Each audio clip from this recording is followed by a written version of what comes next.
I'm going to begin doing that now. So thank you guys for joining us tonight. Thanks for coming, everyone. We're really appreciative of you taking the time from your evening to come hang out with us. We have about 20-minute presentation for you. We went ahead and recorded it at school today just so that we could be with each other and we wouldn't be bouncing back with the sound the whole time. So we're going to play that recorded video for you. It goes over all the slides in the PowerPoint presentation we created, which we will be sending out to you tomorrow morning as well. So if we go over a slide too fast,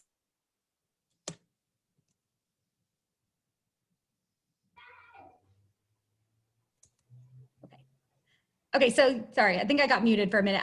We will be sending that out tomorrow in an email. So if we go through the slides a little fast, I do apologize, but you'll be able to read through them at your own pace when we send it out tomorrow.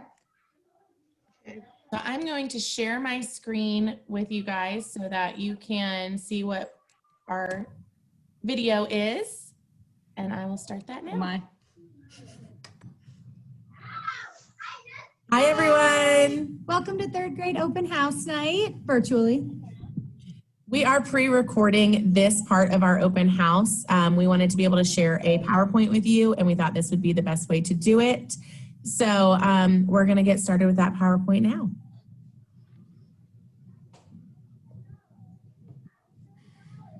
Oh, yay. Maybe. We will also be sending this PowerPoint out in an email tomorrow morning. So you can have all the information at the ready. All right, so welcome to third grade. We're so excited with how this year has started. We know it's been full of some challenges, but also a lot of fun. We've loved getting to know all your sweet kiddos. They are just a dream. So we're really enjoying third grade so far and a lot more adventures and excitement to come. Thank you all for your support at home. We really do appreciate everything you guys are doing on your end. So the first thing we want to talk to you guys about tonight is our schedule. Our daily schedule does not change, and this applies to our Monday, Tuesday, Thursday, and Friday. So from 8 to 8:30 every morning, both homerooms are having morning meeting. We also watch some announcements that is put on by King Springs. And starting around 8:35, we're going to begin our first rotation. So you can see down here in this first little table that's on here, 8:35 to 9:45, it has exactly what each homeroom will be doing. You may have to just cover up one side of it if it doesn't apply to you, just to make sure you're not getting confused, but it has that broken down for you. 9:45 to 10 is a bathroom and snack break for both classes, and 10 to 11:10 is when we have our second rotation. That's when your child is going to switch classes. If they are in Miss McAlpin's homeroom, they then go to Mrs. Nicewander. If your child is in Mrs. Nicewander and Mr. Miller's homeroom, they now come to Miss McAlpin. Then they have specials from 11:15 to 11:45. 11:45 to 12, we have an optional closing and Q&A session for the kids. This is meant for the kids to come, not for parents. This is them asking us about any assignments they have for the day or clarification on a lesson from earlier. From 12 to 12:45, they have lunch. And from 12:45 to 2:30, Mrs. Nicewander and I are pulling small groups and individuals one-on-one. And if your child does not have a small group for that day, they are working on independent work. So this is all the assignments we've made for the afternoon for them. However, our Wednesday schedule is a little different. You're going to notice some changes on this schedule let me try that again. As opposed to the one we first gave you in the beginning of the year. We added a little bit more in-depth explanation as to what your child should be doing. So from 8 to 9 every Wednesday morning, your child will be taking an assessment. On this schedule, it says math ski assessment because that is what we took this morning. It will not always be the math ski assessment. It will change, but the assessments they can take are the ski, Touchstones, RI, MI. They may be doing one-on-one assessments with both of us. I know reading, we do a lot of fluency and read alouds to gauge how your child's doing with that. From 9 to noon, your child will be doing a couple of different things. Everyone has the opportunity to work on their SEL lesson, the social and emotional learning lesson, from 9 to 9:30. Starting at 9:30, Mrs. Nicewander and I begin our small groups. On Wednesday, the small groups are blue, purple, pink, and rainbow groups. So if your child is not in blue, purple, pink, or rainbow groups, they will be working on all of their assignments from 9:30 to noon. After your child finishes their small group, then they will begin their assignments for Wednesday. Wednesday is very much still a school day. Even though we don't have live sessions on this day, your child still has schoolwork they are expected to complete. They will have a grammar assignment every Wednesday. They will have the SEL lesson every Wednesday, and they will be held responsible to complete all of their other assignments from the week by this day. Same time for lunch, 12 to 12:45. And then 12:45 to 2:30, they will be doing that asynchronous work time again, where they will complete all their unfinished work for Monday and Tuesday, or any assignments that are left on Seesaw. This is our small group schedule. Your child was given their group color. Mrs. Nicewander and I use the exact same group colors for both classes. Your child's color does not change. If they're red group with Ms. Nicewander, they're also red group with me. So make sure you're checking that. The way the schedule is laid out is that it gives you the time. So on Monday, where it says 12:45 to 1:25, that is when Mrs. Nicewander is meeting with red group and I am meeting with orange group. Same thing down below, 1:30 to 2:10. That is when Mrs. Nicewander meets with yellow group and when Ms. McAlpin meets with green group. So just make sure you and your child look on CTLS to double check what their group color is and their time, and they will follow this schedule. So these next two slides have to do with our digital learning expectations. We put this in the green folder at the beginning of the year. We also go over it every morning at morning meeting. The expectations are to be present and on time. So we know there's sometimes technology glitches and issues that are out of your control, and that's totally okay, but we'll try our best to be present and on time every morning. We use respectful language and behavior, and of course this is important when we're having class discussions, when we're responding to chats, when we're doing near pods, just making sure that that language we're typing into the computer or using is respectful and kind. Staying on topic and sticking to appropriate discussions, so making sure if the prompt has to do with your favorite color during morning meeting, that you are staying on task and answering the question that was asked and not going on, tangents.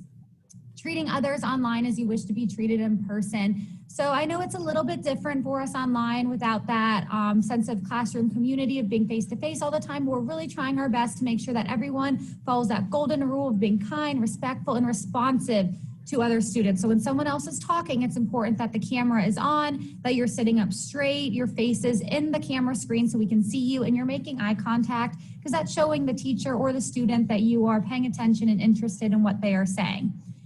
And number 5 is really important. That has to do with being engaged, staying focused on our learning, being attentive and good listeners, and making sure that at all times you're not getting distracted by toys or things around us, and we're focused on the learning expectations with that teacher at that moment. This next page is Ms. McAlpin's little Zoom expectation sheet. I still need to make mine. This is super cute. The first one is be on time, which we just talked about. Make sure you're in a quiet place. So we know it can be hard when you're in your household, and we know you guys are working and doing amazing at trying to make this experience as great as it can be for your students, setting up workspaces, trying to clear out that kitchen table. We know this is challenging, but the quieter the space, the better, just for them to be able to be focused and engaged. Come prepared, so make sure if you have headphones that they're on, the computer is charged and ready to go, your camera is on whenever possible. We do want that camera on as pretty much all the time. If something's happening and there's some background distractions or people walking around and the camera needs to be shut off for a moment of time, that's okay. But we do want the children to have their cameras on at all times so we can see them and that we can see that they're working hard and engaged in their learning. So their presentation, and we talked a lot about posture this week, making sure that we're sitting up straight, our feet are planted on the floor, the camera is facing our face, not our foreheads or our neck. That we are in view of the camera so that everybody can see each other so we can have the best version of classroom community through this digital learning. Muting ourselves, everyone is doing really great with this. We're seeing so much progress when it comes to muting yourself. We know that being muted is not ideal, but it is the only way for everyone to be able to share, listen, learn, and not have those echoing and those background noises in your ear all the time. Participation, so we do a lot of hand raising, thumbs up, thumbs down, me too, some hand signals. Students have been doing really great with raising their hand through Zoom, clapping through Zoom. So we really appreciate students who are being alert, attentive, focused. Making sure that we're chatting responsibly. We have turned off the chat to only chat to the host, just because it was getting a little out of hand the first few days with students chatting to each other. We want to make sure that they are focused on what the learning targets are and what they're learning those days. If they do have a question, they are more than welcome to ask us. We try and read it as quickly as possible. I know a lot of students use it to answer questions that we ask the class or to go to the restroom, get water. We do appreciate that, and we do read it as quickly as possible and respond to them. Communication, so speak clearly, look up when you're speaking, make sure that your face is in view of the screen, so in the camera, so that we can hear you clearly and see you clearly. And always be respectful. This is so important, whether we're online or in the classroom. Respect is such a great character trait to try and practice in all aspects of our life. So now we want to talk to you guys about grading in third grade. This should look pretty familiar to you, as Cobb County uses the same performance indicators, K through 3. We use our scale of 1 to 3 in grading all assignments. A 1 means that your child has limited progress or does not meet the standards. A 2 is progressing towards meeting standards. A 3 is meet standards consistently and independently. And a 3+ means that they've made the 3 and then they've gone over and beyond. When your child is getting graded work back, we are asking that you look over this with them. Mrs. Nicewander and I are sending out links to you tomorrow morning to add yourself as a parent to your child on Seesaw. This is how we're sending graded work back, and we want you to be able to see it as well moving forward. If your child gets a 1 on an assignment, they will have one more chance to go back and complete it again. However, they cannot get a 3 on an assignment if they got a 1 on it before, because that's not doing it consistently and independently meeting the standard. They would get a 2 after they redid it because they are progressing towards meeting the standards and they tried it again. Staying on the topic of grading, we are trying very hard to clearly establish due dates for all assignments. Our goal is to give everybody 2 days to complete their work. So everything that is assigned on Monday and Tuesday is due by Wednesday. We expect this to be finished by 2:30 on Wednesday afternoon by your student, unless we tell them something has to be completed on that day. We will make sure that we are communicating this with you and your child through announcements on CTLS. We will not be using the assignments tab on CTLS like we told you prior in our parent Q&A the first week of school. Sometimes on your child's work, you may see that next to the 1, 2, or 3, they may have a plus or a minus next to it. That's just for us to show your child how close they are to getting there. So they may get a 2+ on something. It means you are so close to that 3, but we're still not consistently or independently doing it. We expect your child to try their best on everything that they are doing for all classes. We don't want to see scribbles being used on Seesaw. We don't want to see incomplete work. We expect them to try their very best at all times, and we hope that you hold them to that same standard as well. All of the directions for all assignments will be found in CTLS and on Seesaw. That is what they will need to use in completing their assignments. And last, on the grading aspect of this, we cannot grade an assignment if that has not been turned in. If your child has not completed their work or any assignments from their work, we will reach out to you. But please keep in mind, we have over 40 students that we are grading work for. So if we miss something and we didn't let you know that your child has a missing assignment, this is a great way to teach them independence and responsibility. Have them get on and check every day. Keep a checklist for themselves. Did you finish this assignment for reading, for math, for science, social studies, whatever the subject may be? Teach them that independence and responsibility. You will love that later on when they get older. Since we are using Seesaw for all of our assignments during virtual learning, we wanted to kind of talk to you guys about Seesaw. On the left-hand side, you're going to see that we have made folders, that picture right there. All of these folders are available on Seesaw, and Mrs. Nicebonder and I are putting them in the folder as we assign them. You can see that reading and writing just looks like it has a bunch right now. That's because I like to plan ahead really far, so I'm sorry, don't be overwhelmed. That's for a couple of weeks in advance. But we will make them available to you on the day that they are to be completed. If assignments are sent back, make sure that your child is reading the feedback we are leaving on it. Because if they get a 1 on an assignment on Monday and they don't complete it again and fix it by Wednesday, the 1 stays in the grade book. Writing is the only exception to this. Final drafts of writing will not be sent back and they cannot be redone. We take about 4 weeks to complete a writing assignment, and I conference with them along the way. You'll notice that's something we do in our small group sessions for writing, and they will not be able to be redone. All grades are final for final writing assignments.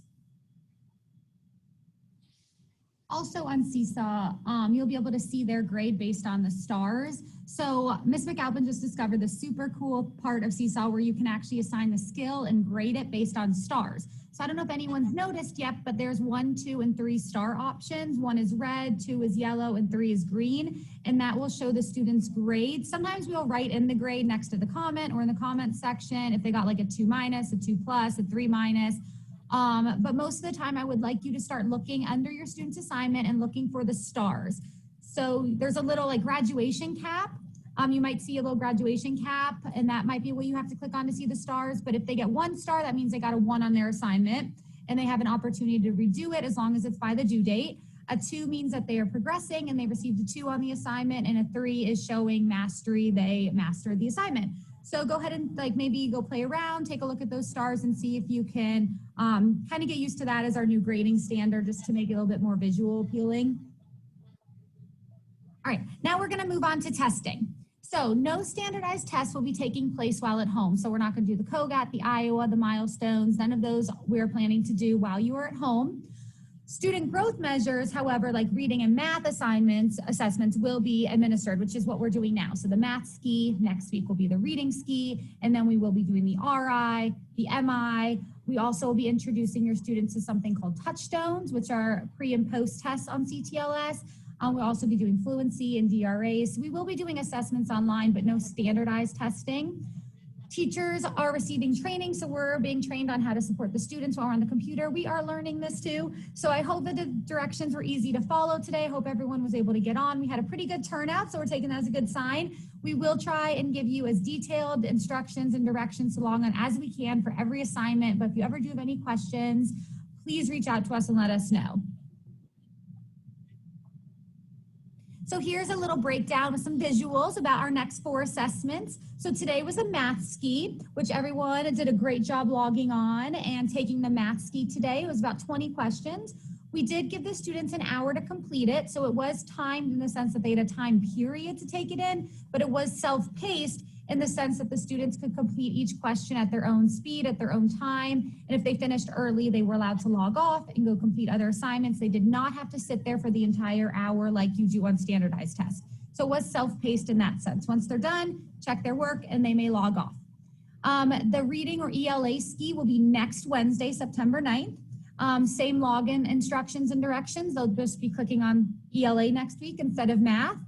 The MI will be September 16th and the RI will be September 23rd. And those are Wednesdays as well. And we will actually be getting training on the RI and MI today. So as soon as we get training and we are comfortable with how to print up directions and explain it to you, we will send those out well before the students take their first MI on September 16th. So stay tuned for those directions.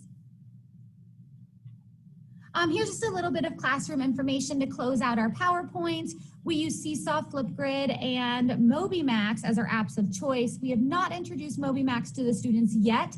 It is an online platform for them to do assignments and quizzes, review that they can submit to us. We have not given out those logins because we wanted to give the students a chance to become comfortable with CTLS, Seesaw, and Flipgrid before we introduced another platform. We will be introducing that next week. However, so please stay tuned sometime next week for login instructions, directions, and login information. We will be walking the students through it during class though as well, so hopefully they can practice with us and then go home and have an easy transition to log in with you guys. All communication will be through email and CTLS, so we only use Dojo for classroom management, so you can see your students' points throughout the week. We also posted the Dojo incentives that they can earn on their rewards on the class page, but that will be posted on Class Dojo. Everything else will be done through email and CTLS Parent. So if you don't have CTLS Parent yet, please try and sign up for that. It's a really great message board system, kind of like a text where you can message us and we get it right away and we can respond to you as quickly as possible. Always, always, always read that Sunday message. It is so important. It's like our Sunday lifeline for the week. It has the schedule, it has any updates, it has our special schedule on the weekly newsletter, reminders, important dates that are coming up, such as testing dates, or we have a virtual field trip in a few weeks. So that Sunday message, it also includes what we're learning for the week. So what that standard is that we're learning in math, reading, writing, grammar, and content.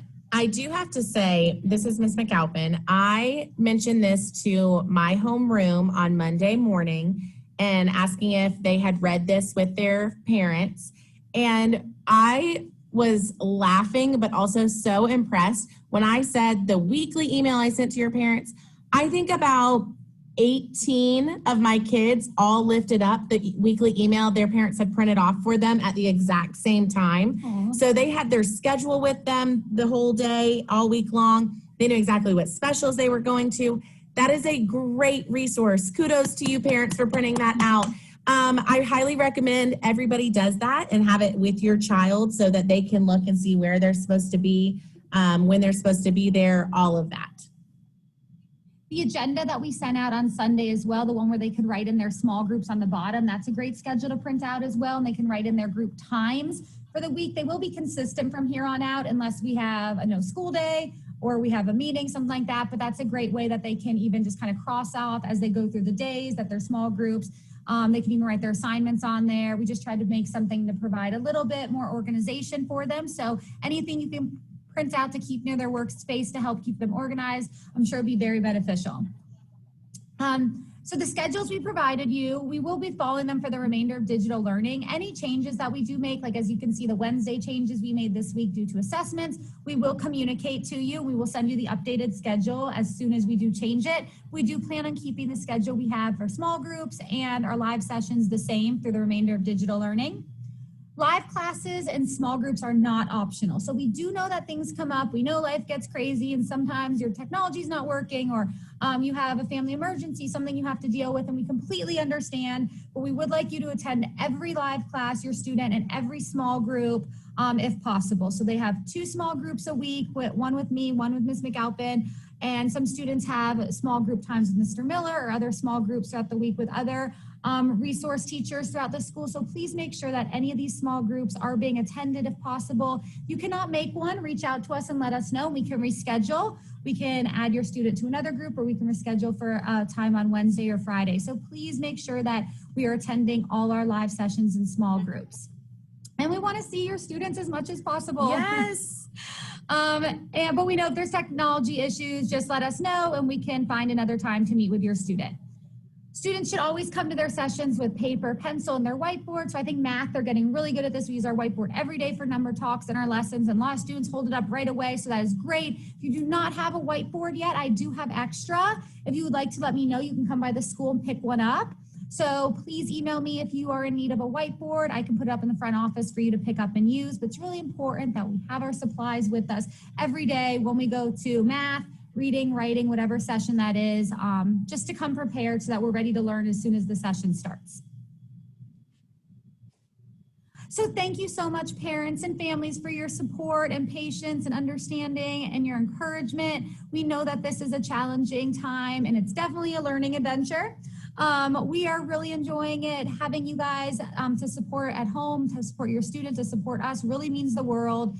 It definitely takes a village, and I think each week is getting better and better, getting more comfortable with the technology. The transition is getting smoother. So we're really excited on our end to see what is left for the rest of this 3rd grade year, and we are here to support you guys in any way we can. Our emails are on this last slide.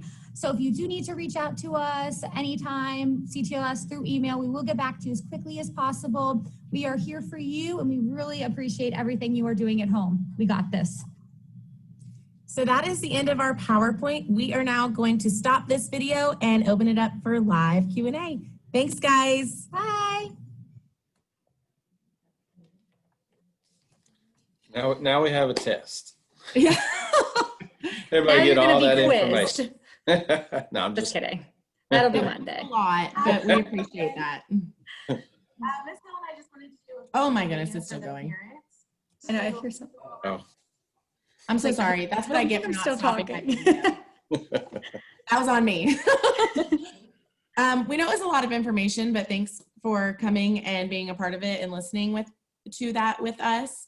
So are there any questions that you guys have for us that we didn't hit on? Hi, this is Tasha Bailey. I do have one question. What is the plan, or is there a plan for gifted evaluation, considering the standardized testing is what they use in third grade to determine gifted eligibility? That is a great question. There's not really a plan at the moment. I'm currently in the gifted program for Cobb County, learning how to become a gifted teacher. I am taking the endorsement class right now, and we have been told that they don't have a current plan. As of right now, we are hoping as a county that we are going to be back in school by January. And our plan at the moment is just to take the COGAT in Iowa when we come back. So hopefully we'll have some scores by then, and they may be able to add into the gifted program by February. I have a question with Tess. This is Shayla, Noah's mom. I know I've been talking to you guys a lot throughout the week with random questions. I'm like, oh my God, I'm so thankful you guys are responding through chat. So with the testing, and this being the first year that, when I say testing, I mean like assessments you all do, not the standard ones. Are you taking into account, I guess, typo situations, since we're working with keyboard versus actual handwriting and spelling, where we are with that this year? Are they going to be assessed on spelling? Because I know a lot of times when they're typing and when you're using virtual things, for example, sometimes a child could just speak it and it type it types what they're saying in that sentence. Or you may have the person that's actually typing it slowly and spelling it out and may not get the spelling correct. Or, if it's a test that you all are giving them, are you allowing time for the ones that are trying to type stuff out, if it's anything written in the test versus just all your tests being like maybe bubble in and they read? So I'm just wondering the assessment on the writing and the reading, more or less. The math, I know that they do a lot of expanded and drawing and so forth, trying to do their different techniques, but I'm just trying to understand in terms of allowing for what if there's not really a step missed, but there's some keystrokes that they're still learning missed, and we're trying to not tell them the answer or tell them what to do on the keyboard, like how much nudging is too much nudging when it comes to no, that needs to be an apostrophe like this, or because they haven't taken any typing classes, we're kind of teaching that now at the same time. So I just wanted to understand what you all are accounting for when it comes to spelling with the writing and timing with those that are still learning the keyboard strokes, where keys are, and certain punctuation instead of handwriting assignments. So I know. Go ahead, Hannah. No, I'm sorry. Go ahead. As far as timing goes, the only time we have to give the timed is really the inventories, the assessments from the county. Other than that, we're going to allow the students to take the assessments during that asynchronous work time at the end of the day or on Wednesday. So if it's taking them a little longer to type, that won't be an issue. We're definitely accounting for that. Like, we're not going to say you have 20 minutes to take this from like 12:45 to 1:05. We're not going to do anything like that. So as far as timing goes, that's going to be more flexible during digital learning, because we know everyone's typing and using the technology at their own pace. I'll let Ms. McAlpin talk more about the writing and reading aspect of that. So we do have spelling standards in third grade. As a team, we've decided to kind of table that for the time being, because it's unrealistic to give a spelling test over virtual and And we know they're typing, and we know that some of the platforms they're using corrects the spelling for them. Some of it is just, they're doing their best, and that's all that we can really ask. As teachers, you become kind of fluent in child writing, spelling, so we can read what they're trying to say. And if we have a question about what they're trying to convey in their assignment, we will ask them. And on Seesaw, there is an option where they can record themselves.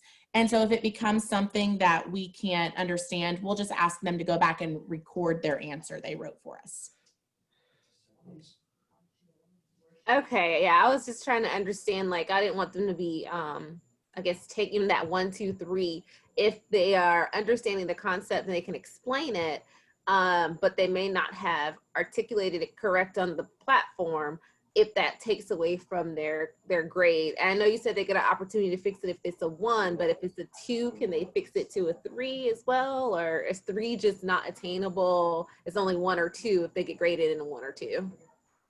So I'm not, me personally, for reading and writing, if their spelling is the part, so if I'm assessing their narrative writing, there are different parts that go into narrative writing. It's going to be the ideas that they have in it. Are they following the format that we taught them for narrative writing? So if they can do that and they earn the 3, great, they get a 3. I'm not going to take off and give them a 2 because their spelling is just all over the place. They had the ideas, they had the format, they had the concepts that we taught them. That's what I'm looking at. I'm looking at the actual standard that was being assessed, not the spelling that got them there. And with the 3, 2, 1, like you were saying, if they get a 1 on an assignment, they cannot receive a 3 if they do it again. They may get it completely correct the second time around, but they can't receive a 3 because in order to receive a 3 on an assignment, they have to do it independently and consistently. So they weren't able to do it independently because I had to ask them to go back and fix it. And they didn't do it consistently, again, because they had to try it again. So that'll be that difference between a 3 and a 2. Same with a 2. If you want to redo a 2, that would be awesome. It's great practice to go over those, because when they get a 2, they probably only got a few things incorrect. So to go back and fix those is obviously a great strategy, but they cannot earn a 3 if they redo their 2. The only way we move up a grade is from a 1 to a 2. Are there any other questions for us? I have a question. Yes, sir. Hi, I'm Andres. Hello. In 3rd grade, there's a lot more assessing and testing, as you talked about in the presentation.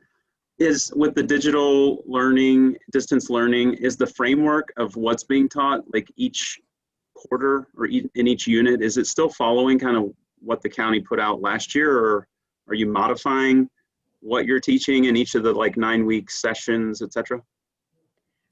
We're pretty much following those exact standards that we did last year. We're really trying to, it's going to be paced a little differently just because we started a few weeks late. And, the first couple weeks we did account for technology issues. We're really trying our best to stay up on those standards so that the kids don't fall behind. When we do come back or going into 4th grade, we want them to hit every single standard that they would hit in the classroom. So we're making sure to follow the same exact guidelines that the 3rd graders did last year. And since there weren't any grades last spring, just a follow-up question, getting feedback during this distance virtual learning environment, how will you guys plan to do that with report cards? So we are still planning on doing report cards. That is still very much a thing, as well as progress reports. The best advice I can give everyone in keeping up with their child's progress is to follow that link that I know I sent it to my class, my homeroom on Sunday to join us on Seesaw. And I know that Mrs. Nicewander and Mr. Miller plan to send theirs out tomorrow morning. Follow along with that. We leave detailed feedback on the assignments. And if you find something, because I did this today, I accidentally approved something without sending my feedback, please let me know, because sometimes I just get super click happy and I accidentally send something back. But let me know. I know I make mistakes, and I will make sure I go back and write that feedback for your child. This is Tasha Bailey again. I have another question. is it possible to get a syllabus for the semester so that we can plan ahead? On the days such as Wednesday and Friday in particular, there's very little left for the kids to do. Dina tends to work really quickly. And if I have a syllabus that I'm looking at, then I can pull together work ahead type assignments and introduce ideas to her that are still online and in step with what you guys are trying to achieve. And also piggybacking on the other parent who spoke, do we have sight words for them this year? I haven't seen that, maybe I missed it, but even sight words help to pick out appropriate books that could be used to help to encourage the kids. I have them do book summaries here at home. And so having an idea of the syllabus and sight words would be helpful in challenging them further during so much free time that they have available. So I'm going to try and answer all those parts really quickly. On CTLS, sorry, there's so many different acronyms that I have to remember. On CTLS, the homeroom page, I have added a early finisher virtual classroom. I went over it with both homerooms. You may have heard the, I want to play the music thing that Miss McAlpin showed us. That is what it is. Each item lets you click on it and it takes you to a fun, creative way to explore our standards and learn a little bit more. So it has music, art, typing. I know we were talking about typing practice. It has typing club on there that you can sign your child up for. It's a free account you can have. There's a lot of different, I think there's about 16 different things they can do. There's Boggle, Sudoku, things that really challenge their mind, thinking creatively and things like that.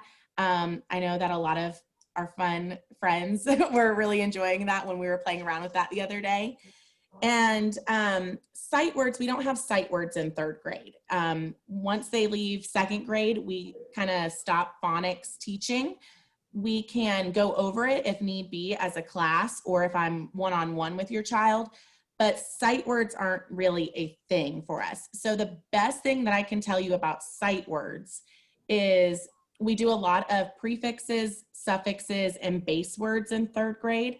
So anytime that you see a word that has a prefix or a suffix, shout it out to them. They really actually like that. They enjoy it in years past to be able to say, oh my goodness, that word has a prefix on it. That word means blah, blah, blah. And the base word comes from Greek. And they love that aspect of it. So that's going to be the closest thing to your sight words that you have. And I have some fun activities for that we're going to begin as a class. So I'll make sure I send some stuff out for you guys. And the syllabus, the standards overview, we sent that out in the green folders. When we sent those green folders home during pickups, you all found a standards overview in there. We went ahead and mapped out every standard that we address throughout the year in third grade by quarter. So that'll You be want the to get best. ahead, yeah. You could look Yeah, at like go what ahead, we covering in first quarter, and if you want to get ahead for next week, and you saw that this week for just because I teach math, for example, you'll see rounding, and then you see underneath rounding, we'll be doing word problems, addition, subtraction. If you do want to get ahead and you feel comfortable, just doing fast facts or finding some resources on your own, you're more than welcome to. We did map it up by quarter, by year. If you do want to, give your kiddos a head start, you're more than welcome to. Okay, so I have a question. I'm Noah's grandmother. So I know kids need drilling practice, especially in grammar. And I noticed that last week, I think it was, there were a couple of things introduced. How often are they going to be practicing these skills before we look to mastery? So it may change. Grammar is my subject. It's a passion of mine. I love grammar. You'll see commas all over the place for me.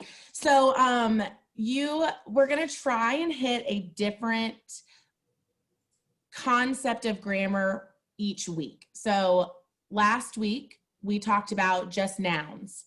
What are nouns? It's a word that describes a person, place, or thing.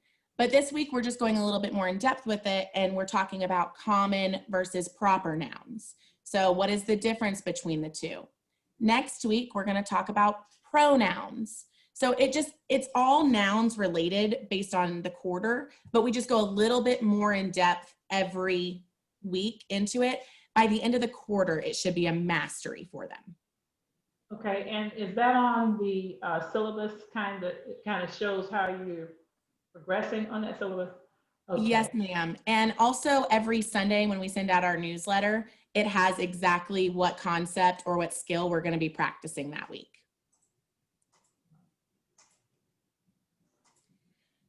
So we really appreciate you guys taking the time and spending the evening with us. We're going to go ahead and cancel the rest of, or not cancel, end our meeting.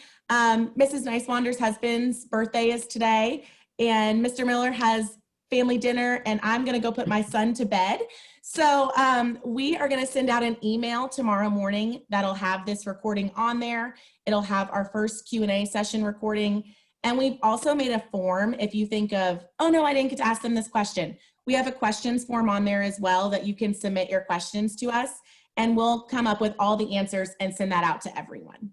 And if it's a personal question, so we'll kind of compile the questions that we think might be beneficial for everyone to know. But if it's a personal question for you or your student, just like kind of write that on there and we'll address it personally with you through email or CTLS parents, that we don't include it in the big email we send where we compile the questions. So just like make a note of that for us.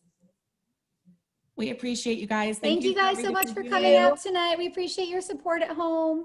Thank you so much. Have a You're great awesome. day. Thanks. Thank you. Bye. Bye. Thank you all. Good night. Thank you. Bye. Good night.